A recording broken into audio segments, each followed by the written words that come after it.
Hey guys, welcome to movie ice. ఒక అమ్మాయి తనకున్న రేర్ డిసీజ్కి ప్రతిరోజు ఎవరినో ఒకరిని చంపి వాళ్ళ స్కిన్ని తన బాడీపై రీప్లేస్ చేసుకుంటుంది. అసలు ఆ డిసీజ్ ఏంటి, అలా చేయకపోతే ఏమవుతుంది, నిజానికి అది డిసీజేనా లేకుంటే ఇంకేమైనా అని ఒక కొత్త కాన్సెప్ట్తో ఎంతో ఇంట్రెస్టింగ్గా అలాగే కొన్ని ట్విస్ట్ అండ్ టర్న్స్తో చెప్పిన మూవీనే రీప్లేస్. మూవీ ఓపెన్ చేస్తే మన హీరోయిన్ కీరాని చూపిస్తారు. ఎవరితోనో డేటింగ్ వచ్చినట్టుంది, అలాగే నవ్వుకుంటా ఆడుకుంటా మాట్లాడుకుంటా అని వాడి అపార్ట్మెంట్ దాకా వచ్చేస్తుంది. ఇంకా అంత దూరం వచ్చిన తను లోపలికి రాకుండా పోతుంది. అఫ్ కోర్స్ లోపలికి పోతుంది, వాళ్ళిద్దరూ కొంచెం క్లోజ్ అవుతారు. దాని తర్వాత నెక్స్ట్ డే చూపిస్తారు.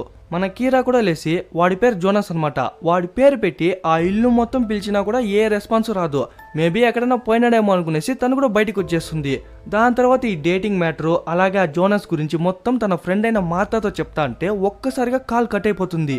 అప్పుడే తనే రియలైజ్ అవుతుంది, తను అక్కడ ఎక్కడ వెళ్ళి చివరికి ఆ జోనస్ ఉన్నాడు కదా వాడి అపార్ట్మెంట్ దగ్గరికే వచ్చింటుంది. తనకే అర్థం కాల ఎందుకు వచ్చిందో. అదే ఆశ్చర్యంతో అక్కడున్న డోర్ ఓపెన్ చేస్తే ఈజీగా ఓపెన్ అయిపోతుంది. కొంచెం కన్ఫ్యూజింగ్ గా ఉంటుంది, కంటిన్యూ చేస్తా పోతే మీకే అర్థమైపోతుంది. అట్లా హ్యాండ్ వాష్ చేసుకుందాం అనుకుంటే ఒక ఫింగర్ కి మాత్రం ఏమో స్కిన్ అంతా రాలిపోయి ఒకలా ఉంటుంది. అలాగే అక్కడున్న వాల్స్ పైన కరెంట్ బిల్లు, గ్యాస్ బిల్లు, ఆ బిల్లు ఈ బిల్లు అని మొత్తం మన హీరోయిన్ అన్న కీరా పేరు మీదే ఉంటుంది. ఇంకో రూమ్కి వెళ్తే ఎవరో చిన్న పాప కూర్చోన్నట్టు ఉంటుంది, టక్కని మాయమైపోతుంది. దాని తర్వాత జోనస్కి కాల్ చేస్తే కాలే రీచ్ అవ్వదు. సరే మన ఇంటికన్నా కాల్ చేసి చెప్దామని హోమ్ అనే ఒక నంబర్ కనిపించేసరికి కాల్ చేస్తే ఆ ఫోన్ మన కీరా ఉన్న ఇంట్లో నుంచే రింగ్ అవుతుంది. అంటే మన హీరోయిందే ఇల్లు, కానీ ఆ విషయం ఎందుకు గుర్తులేదో. ఇంకా పియానో ప్లే చేస్తా అంటే అప్పుడే జోనస్ అలాగే మన హీరోయిన్ కలిసి ఉన్న ఫోటో కనిపిస్తుంది. బట్ ఖచ్చితంగా అది రీసెంట్గా తీసిన ఫోటోలా మాత్రం లేదు. కాసేపు తర్వాత చేయి చెక్ చేస్తే ఆ వైట్గా ఉండేది ఇంకొంచెం స్ప్రెడ్ అయి ఉంటుంది. అసలు ఏంది దీన్ని తీసి చూస్తే చర్మంతో సహా వచ్చేస్తుంది. మళ్ళీ దానిపైనే పెట్టి గట్టిగా అదిమేసరికి ఏమో గమ్మేసి అతికేసి ఎట్లుంటుంది అట్లా అతుక్కునేస్తుంది. అదే టైంకి ఎవరో కాలింగ్ బెల్ కొట్టడంతో ఎవరని పోయి చూస్తే తన ఫ్రెండ్ అయిన మార్తా పిలుస్తూ ఉంటుంది. బట్ ఇక్కడ ఆశ్చర్యపడాల్సింది ఏంటంటే మన హీరోయిన్ ఫ్రెండ్ అయినప్పుడు ఒకటి తన ఏజ్ అయినా ఉండాలా, లేకుంటే 2-3 ఇయర్స్ ఎక్కువ తక్కువ ఉండాలా, కానీ వాళ్ళేమో 60-65 కేటగిరీలో ఉంటారు. ఫస్ట్ ఓపెన్ చేయకూడదనే అనుకుంటుంది. మళ్ళీ మనసు మార్చుకుని ఓపెన్ చేసి చూస్తే అప్పటికే వాళ్ళు వెళ్ళిపోయింటారు. దానికి బదులు అదే అపార్ట్మెంట్లో ఇంకో అమ్మాయి వస్తూ ఉంటుంది. అప్పుడే వాళ్ళిద్దరూ ఇంట్రో ఇచ్చుకుంటారు. తన పేరు సోఫీని చెప్తుంది. తను ఇదే అపార్ట్మెంట్లో దగ్గర 6 నెలల పైనుంచి ఉందంట. బట్ మన కీరాకి ఈ 6 monthsలో సోఫీని ఒక్కసారి కూడా చూసినట్టు గుర్తే లేదు. తన సొంతిల్లే గుర్తులేదు, ఇంకా సోఫీ ఏమాత్రం లేండా. అట్లా మాట్లాడుకుంటా ఉంటే సోఫీ చెప్తుంది తను చైనీస్ లిటరేచర్ పైన ఏదో స్టడీ చేస్తానంట. మరి నువ్వు అడిగితే మన హీరోయిన్ ఏమో ప్రొఫెషనల్ పియానో ప్లేయర్ అనమాట. సరే జోనస్ని ఎక్కడన్నా చూసి వాడిని వన్ ఫోటో ఎత్తుకొచ్చి చూపిస్తే ఈ 6 monthsలో ఒక్కసారి కూడా వాడిని ఈ చుట్టుపక్కల చూడనే లేదని బలంగా సోఫీ చెప్తుంది. అట్లయితే కీరా లాస్ట్ నైట్ చూసింది డ్రీమా, ఇల్యూషనా లేకుంటే ఇమాజినేషనా? ఇదే డౌట్స్తోనే మూవీ కంటిన్యూ చేయండి, మీకే ఆన్సర్స్ కనిపిస్తుంది. అప్పుడే మన హీరోయిన్ చేతిని సోఫీ చేస్తుంది. ఏమైంది అని అడిగితే అప్పుడే మొత్తం డీటెయిల్గా చెప్తుంది. చూడకిరా కొన్ని విషయాలు గుర్తులేదు అంటున్నావు, ఫేస్ వేరే డల్లుగుంది, ప్లస్ ఆ చెయ్యికి వచ్చిన వైట్ ఇది వేరే స్ప్రెడ్ అవుతా ఉంది, ఎందుకన్నా మంచిది డాక్టర్ని కన్సల్ట్ అవ్వచ్చు కదా అని చెప్తే అపాయింట్మెంట్ ఏమో తీసుకున్నట్టు బోర్డు పైన ఉంది, కానీ వెళ్ళేది మర్చిపోతేనే అని చెప్తుంది. ఇదంతా జరుగుతుంటే మధ్యలో మన హీరోయిన్ జోనస్తో మాట్లాడుతున్నట్టు సీన్స్ వస్తూ ఉంటుంది. ఏజ్ అవ్వడం అంటేనే నాకు ఇష్టం లేదు. స్కిన్ అంతా ముడతలుగా అవ్వడం, ఎవరో ఒకరు మనల్ని చూసుకోవడం, ఇవంతా నాకు నచ్చదు అని చెప్తా ఉంటుంది. మళ్ళీ ప్రెజెంటే చూపిస్తారు. ఇద్దరు చైర్స్ కొడతా అంటే మన హీరోయిన్ కొంచెం బలంగా కొట్టినట్టుంది. సోఫీ గ్లాస్ పగిలిపోతుంది. దాంట్లోనూ సోఫీ తెలియక కాలు పెట్టడంతో ఆ గ్లాస్ కాలుకెక్కేసి రక్తం వస్తూ ఉంటుంది. నిదానంగా గ్లాస్ తీసేటప్పుడు ఆ స్కిన్ కొంచెం కట్టేనట్టుంది. దాన్ని సైడ్ వేస్తే సోఫీ చూడని టైంలో ఆ స్కిన్ ని రెస్ట్ రూమ్ కి తీసుకొని పోయి తన చేతికి డ్రై స్కిన్ ఉంటుంది కదా దాంట్లో ఒక చిన్న పార్ట్ తీసి ఆ ప్లేస్ లో ఈ కొత్త స్కిన్ ని రీప్లేస్ చేస్తే అంత బాగా అతుక్కుంటుంది. ఇద్దరు ఫుల్గా తాగేస్తున్నారు కదా, సో సోఫీ కూడా ఆ రోజు నైట్ అక్కడే స్టే చేస్తుంది. బట్ ఒక మిడ్ నైట్ ఆ టైంలో సోఫీ పనుకుంటే కీరా తన దగ్గరకు వచ్చి తన బాడీని టచ్ చేస్తూ ఒకలా చూస్తూ ఉంటుంది. ఇంకా నెక్స్ట్ డే చూపిస్తే ఆ డ్రై స్కిన్ అనేది తన చెయ్యి మొత్తం స్ప్రెడ్ అయింటుంది. కానీ నిన్న ఒక చిన్న స్కిన్ పీస్ పెట్టింది కదా, అది మాత్రం కొత్త చర్మంలో మెరుస్తూ ఉంటుంది.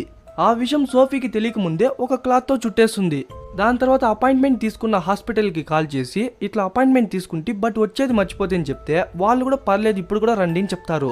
మన హీరోయిన్ కూడా హాస్పిటల్కి పోతే అక్కడ ఉండే చిన్న చిటకా నర్సు కూడా మన హీరోయిన్ ఎవరో తెలుసు. బట్ మన హీరోయిన్కి మాత్రం వాళ్ళు ఎవరో కూడా తెలియదు. ఇన్ఫాక్ట్ ఇప్పుడే ఫస్ట్ టైం చూస్తూ ఉంటుంది. దాని తర్వాత డాక్టర్ వచ్చి చెక్ చేస్తా ఉంటే డాక్టర్ నేను ఎవరో మీకు తెలుసా అంటే, చూసివా షార్ట్ టర్మ్ మెమరీ లాస్ కూడా స్టార్ట్ అయిందా అని చెప్తుంది.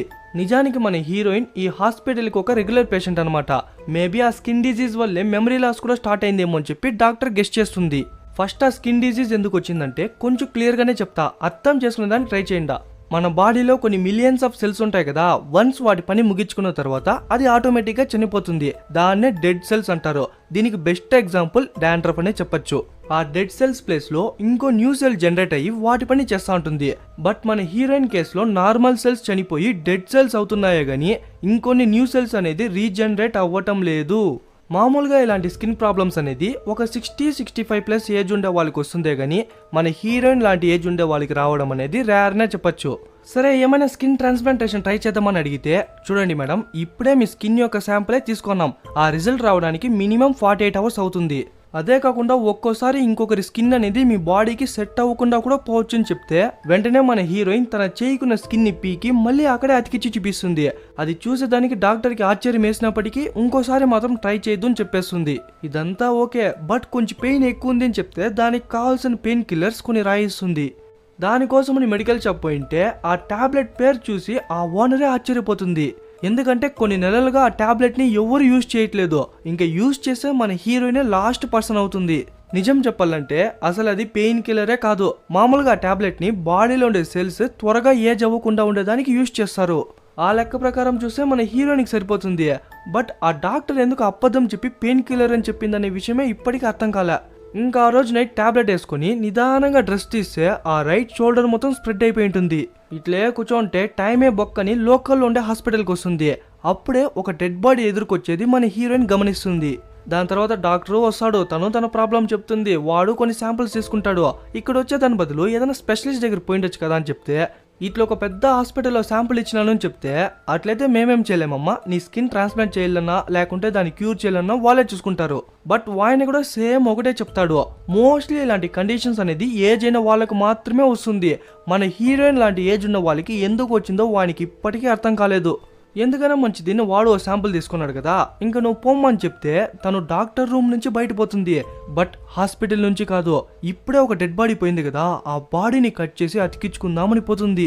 అనుకున్నట్టుగానే మార్చరీలోకి వచ్చి ఒక ఫ్రెష్ ఫిమేల్ బాడీని కనిపెట్టి తన చెస్ట్ నుంచి కొంచెం స్కిన్ ని కట్ చేసి అలాగే తన బాడీలో ఉండే డెడ్ స్కిన్ ని తీసేసి ఆ ప్లేస్ లో ఆ న్యూ స్కిన్ ని రీప్లేస్ చేస్తుంది. అతుక్కుంటుందేమో అనుకునే, బట్ అది చనిపోయిన వాళ్ళ స్కిన్ కదా, సో బాడీ యాక్సెప్ట్ చేసుకోదు. అదే టైంకి సెక్యూరిటీ గార్డ్ వచ్చేసరికి అక్కడి నుంచి పరిగెత్తేస్తుంది. ఆ రిజల్ట్ వచ్చాకే ఇంకా 2 days పైన అవుతుంది. ఈ డెడ్ సెల్స్ ఏమో బాడీ మొత్తం స్ప్రెడ్ అవుతా ఉంది. ఏం చేసేది అర్థం కాక ఒక ఖాళీ బార్ లో కూర్చొని తాగుతా ఉంటే ఆ బార్ వెయిటర్ వచ్చి, మేడం ఇప్పుడే లేట్ అయింది, మీరు ఇంకా వెళ్ళొచ్చు అని చెప్పి ఏమో తేవడానికి కింద వెళ్ళింటుంది. అసలే ఖాళీ బారు దొరికిందో ఫీమేల్, వదిలేస్తుందా మన హీరోయిన్. నిదానంగా తన దగ్గరికి పోయి ఏమో చేద్దామనుకుని చేయి పట్టుకుంటే ఆ వెయిటర్ కొంచెం ఆత్రపడినందువల్ల కాల్ జారి కింద పడి అన్కాన్షియస్ అయిపోతుంది. ఈ ఛాన్స్ కోసమే మన హీరోయిన్ కూడా కాసుకోండేది, అట్లా చనిపోయి ఉండకూడదు, అందుకని ప్రాణాలతో ఉండి డిస్టర్బ్ చేయకూడదు. కొంచెం ఇట్లా అన్కాన్షియస్ లో ఉంటే తను పాటికి తన కోసం అతికించుకుంటుంది. అట్లా ఒక చిన్న లేయర్ ఎత్తి చేయికి అతికించుకుంటే అంత బాగా సెట్ అవుతుంది.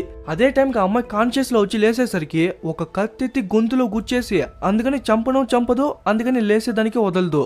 ఒక సెమీ స్టేట్ లో వదిలేసి తనకు కావాల్సిన స్కిన్ మొత్తం తన బాడీ మొత్తం అతికించుకున్న తర్వాత ఇంట్లో చూపిస్తారు, ఒక కొత్త స్కిన్ తో బాడీ మొత్తం మిలమిలా మెరుస్తూ ఉంటుంది. దాని తర్వాత హాస్పిటల్కి వచ్చింటే అసలు ఆ డాక్టర్కే షాక్, నేను ఇచ్చిన మెడిసిన్స్ కి ఇంత పవర్ ఉందా అని. అయినా కూడా రెగ్యులర్ చెకప్ చేసి ఉన్న టాబ్లెట్స్ అయ్యేంత వరకు యూజ్ చేయి, అలాగే అబ్జర్వేషన్ కోసం డైలీ హాస్పిటల్కి వస్తే మంచిదే అని చెప్తుంది. కానీ మన హీరోయిన్ ముఖం చూస్తే తగ్గిపోయిందిలే, ఇంకెందుకు వచ్చే అవసరం ఉంది అనే ఫీలింగ్ తోనే పోతుంది. ఇంటికి పోయి సోఫీకి చూపిస్తే మన హీరోయిన్ కన్నా సోఫీనే ఎక్కువ ఆనందపడుతుంది. అంత త్వరగా ఎలా క్యూర్ అయింది అని అడిగితే, ఇట్లా ఒకరిని చంపి వాళ్ళ స్కిన్ ఎత్తి అతికించుకున్నాను అనే మాట చెప్పగలదా? చెప్పలేదు, చెప్పకూడదు కూడా. ఇంకా పెద్ద వృత్తి రహస్యం కదా చెప్పకుండా ఉండేకి. నార్మల్ గా డాక్టర్స్ ఇచ్చిన టాబ్లెట్సే యూజ్ చేసి తగ్గిపోయింది అని చెప్తుంది. కానీ సోఫీ మాత్రం నమ్మనట్టే చూస్తుంది.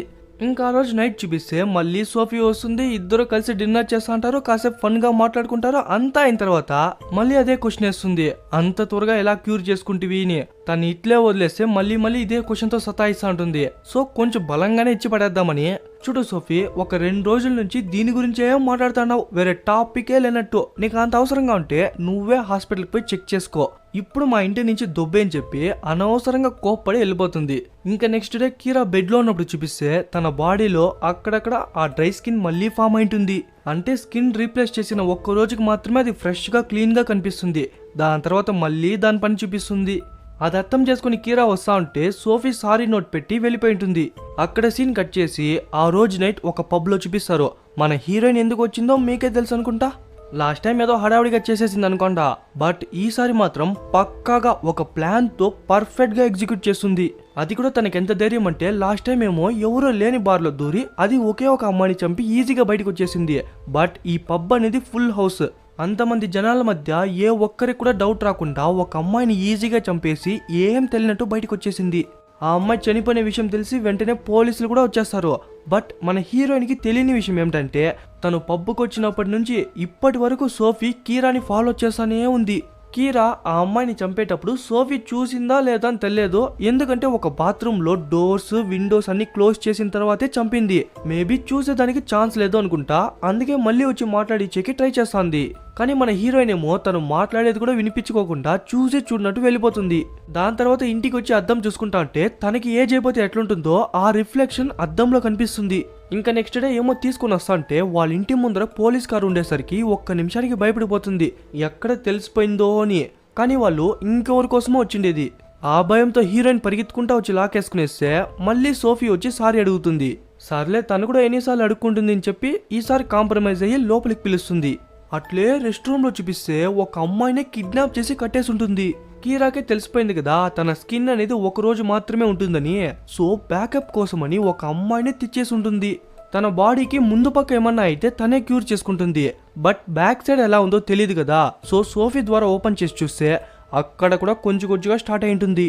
సరే నువ్వు పో సోఫీ, నేను డాక్టర్ దగ్గర పోతానని చెప్పి తన్ని పంపించేసిన తర్వాత హాస్పిటల్ గా పోతుంది. తన రెస్ట్ రూమ్కి దా వస్తుంది. దాని తర్వాత ఏం జరుగుతుందో నేను చెప్పనవసరం లేదనుకుంటా. అందుకని డైలీ ఎవరినో ఒకరిని చంపే కాదు కదా.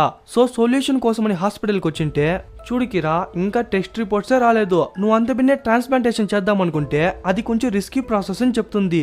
ట్రాన్స్ప్లాంటేషనా నేను అడిగితేనా అని చెప్పి డాక్టర్కే క్వశ్చన్ వేస్తుంది. కొంచెం మెమరీ లాస్ కదా అందుకే అడిగింటుంది. అవును కిరా నువ్వే రిక్వెస్ట్ చేసుకుంటువి. నువ్వు ఇంకా నమ్మకపోతే నువ్వు వచ్చినప్పటి నుంచి ఇప్పటి వరకు నీ డీటెయిల్స్ మొత్తం ఈ ఫైల్లోనే ఉంది అని చూపిస్తుంది. ఇంకేమో చెప్తా అంటే మన హీరోయిన్ ఫోకస్ మొత్తం ఆ ఫైల్ మీదే ఉంటుంది.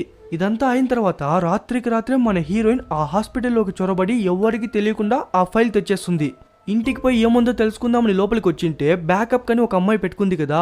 తను రెస్ట్ రూమ్ నుంచి పక్కుంటా వచ్చి హాల్ డోర్ దాకా వచ్చేసి ఉంటుంది. ఇంకొంచెం కష్టపడింటే బయటికే వెళ్ళిపోయిండొచ్చు.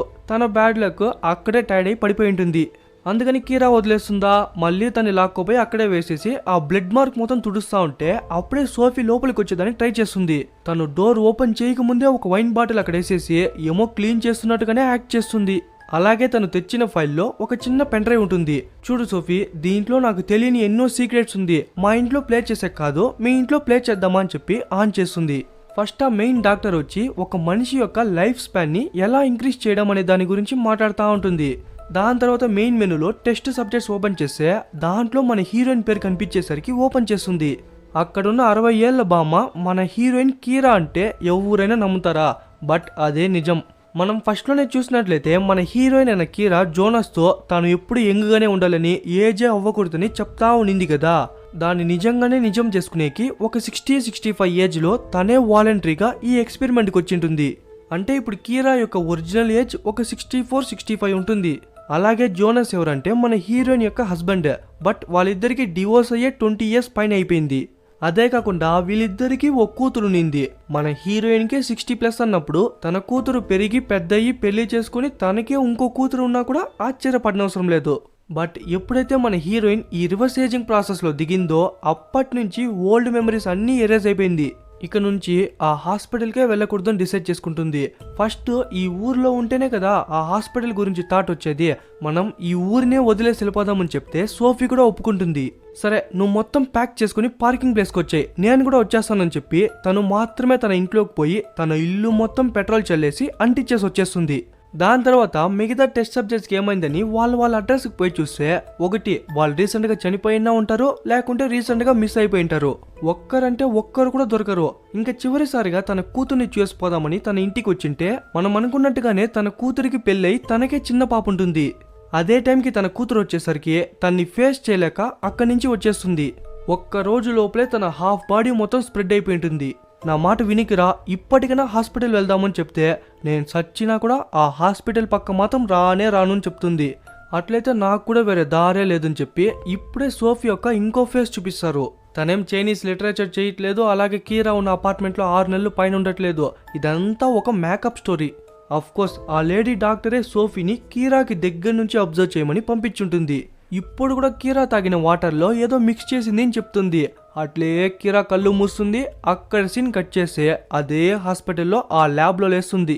ఒక పేషెంట్ లా కాదు, ఏమో కట్టేసిన ఖైదీలా మేల్కుంటుంది. ఎన్నో టెస్ట్ సబ్జెక్ట్స్ ఉన్నాయి కదా, వాళ్ళంతా వదిలేసి మన హీరోయినే ఎందుకు పట్టుకున్నారంటే మన హీరోయిన్ బాడీకి మాత్రమే ఇంకొకరి స్కిన్ ని ఈజీగా అబ్జర్వ్ చేసుకుని పర్ఫెక్ట్ గా సెట్ అయ్యే కెపాసిటీ ఉంది. ఇంకప్పటి నుంచి కోసేది అతికిచ్చేది, అది కూడా తనకి ఎటువంటి సెడేటివ్స్ ఇవ్వకుండానే. ఒక వారం దాకా చంపకుండా నరకం అనేది ఏంటో చూపించేసుంటారు. సోఫీ వచ్చి చూస్తే మన హీరోయిన్ ఊపిరి మాత్రమే పీల్చుకుంటుంది. ఇంకా పెద్దగా ఏ మూమెంట్స్ లేదు. ఏంది డాక్టర్, ఏమో 2 days ఎక్స్పెరిమెంట్ కోసమనే కదా తీసుకొచ్చి మీరేమో ఇల్లీగల్ గా ఏమేమో చేస్తున్నారే. లేదు ఇదంతా సెట్ అయ్యేలా లేదు, నేనే తను పిలుచుకెళ్ళిపోతానని చెప్పి మొత్తం తీస్తా అంటే తను వెనక నుంచి ఒక ఇంజెక్షన్ వేస్తుంది. ఆ డాక్టర్ ఎంత మెంటల్ స్టేట్ లో ఉందంటే నీడిల్ మాత్రం బాడీలోనే వదిలేసి సిరింజ్ మాత్రం బయటికి తీయేస్తుంది. అప్పుడు మన హీరోయిన్ ఒక గ్యాస్ సిలిండర్ తో కొడుతుంది చూడండా, అట్లే ఊపిరి ఆడక కింద పడిపోతుంది. దాని తర్వాత సోఫీకి గుచ్చుకున్న నీడిల్ తీయేసి ఆ డాక్టర్ గొంతు పైన కాలు పెట్టి కాలు అదం పెట్టే చంపేస్తుంది. చూడు కీరా, ఇప్పటి నుంచి వీటన్నిటికీ దూరంగా వెళ్ళిపోదాం, ఇంకెవరిని చంపవని చెప్తే కీరా కూడా సరైన తల ఊపుతుంది. దానికి ముందు సోఫీకి ఏదో గుచ్చింది కదా, దానికి కావాల్సిన యాంటీడోట్ వెతుకుతా ఉంటే ఎవరెవరైతే అడ్డం వస్తారో వాళ్ళందరినీ దారుణంగా చంపుకుంటా పోతుంది. అట్లా ఒక గార్డ్ ని చంపేసి 1 గన్ ఎత్తుకుని ఆ యాంటీడోట్ కోసం ఇంకో ఇద్దరిని బెదిరిస్తా ఉంటుంది. ఆ ఇంజెక్షన్ పేరు చెప్తే దానికి ఎటువంటి యాంటీడోట్ లేదంట, అది జస్ట్ ఒక సెడేటివ్ లాంటిది, కాసేపు ఫ్రీగా వదిలేస్తే అదే నార్మల్ అయిపోతుంది అని చెప్తుంది. సరే, ఇంత ఇన్ఫర్మేషన్ చెప్పినారో అట్లీస్ట్ వాళ్ళను ప్రాణాలతోనే వదిలిందా? డమ్ డమ్ 2 బుల్లెట్ సౌండ్స్ వినిపిస్తుంది. ఏమైంటుందో మీకే తెలుసు. అదే కాకుండా తన స్కిన్ మళ్ళీ కొత్తగా ఉంటుంది. అంటే మన సోఫీకి ఇచ్చిన ప్రామిస్ బ్రేక్ చేసి ఒకరిని చంపి వాళ్ళ స్కిన్ ని అతికించుకుంది. ఇప్పుడు ఒకరిని చంపి వాళ్ళ స్కిన్ ని అతికించుకున్న తను రేపు మళ్ళీ ఆ స్కిన్ డ్యామేజ్ అవుతుంది, అప్పుడు ఇంకొకరిని చంపి వాళ్ళ స్కిన్ ని అతికించుకోదు అనే దానికి గ్యారంటీ ఏమి? సో సోఫీనే కీరా కింద గన్ పెడుతుంది. బ్లాక్అవుట్ అయిన తర్వాతే గన్ సౌండే వినిపిస్తుంది. 90% కీరానే చనిపోయి ఉంటుంది. బట్ ఆ 10% మాత్రం తను బతికేదానికి కూడా ఛాన్స్ ఉంది. ఒకవేళ బతికిందే అనుకోండా 365 days కి 365 మర్డర్స్ చేస్తుంది. మీరేమంటారు? తను బతికిందా చనిపోయిందా? మీ ఒపీనియన్స్ ని కింద కమెంట్ సెక్షన్ లో కమెంట్ చేయండి. అలాగే రీసెంట్ గా మన ఛానల్లో కాబ్ వెబ్ అనే మూవీ ఎక్స్ప్లెయిన్ చేయడం జరిగింది. ఎవరైనా చూడకపోతే చూసేయండి. ఎందుకంటే రీసెంట్ టైమ్స్ లో ఏ దెయ్యం లేకున్నా కూడా ఒక బెస్ట్ హారర్ థ్రిల్లర్ మూవీ ఏదంటే కాబ్ వెబ్ అనే చెప్పొచ్చు. మూవీ లింక్ కింద కమెంట్ సెక్షన్ లో కూడా ఇస్తా, అలాగే ఎన్ కార్డ్స్ లో కూడా చెక్ చేయండి. సబ్స్క్రైబ్ చేసుకునే వాళ్ళు సబ్స్క్రైబ్ చేసుకోండి, లైక్ చేయని వాళ్ళు లైక్ చేసేయండి, కమెంట్ చేయని వాళ్ళు కమెంట్ చేసేయండి. అన్ని చేసిన వాళ్ళు ఇంకో వీడియో కోసం వెయిట్ చేయండి. మీకు ఇన్స్టాగ్రామ్ ఉంటే ఇన్స్టాగ్రామ్ లో కూడా ఫాలో కొట్టండి.